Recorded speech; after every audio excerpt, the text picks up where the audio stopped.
Il bar che va a rilento, le soddisfazioni che arrivano a fasi alterne e le difficoltà economiche pressanti a cui è costretta a far fronte giorno dopo giorno, prelievo dopo prelievo, la barista residente a Riese Pio X ha vuotato il conto corrente del fratello, un conto bancario cointestato nel quale lei aveva la possibilità di agire senza destare sospetto, ma nel quale non poteva operare in assenza dell'autorizzazione del tutore del fratello. Nel giro di qualche mese la donna era arrivata a prelevare decine di migliaia di euro, i risparmi che l'uomo aveva messo da parte prima che la malattia lo rendesse impossibilitato a decidere per sé, impedendogli di continuare il suo lavoro da impiegato. La donna ha prosciugato il conto corrente del fratello invalido con prelievi anomali per un importo di 50.000 euro scoperti dall'amministratore di sostegno, che poi si rivolge ai carabinieri per le indagini.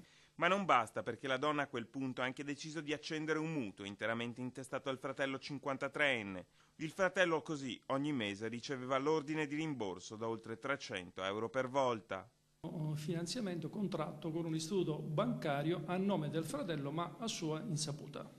Dopo qualche mese di indagine necessaria per risalire ai prelievi di contanti e alle operazioni ordinate sul conto corrente, il quadro è apparso chiaro.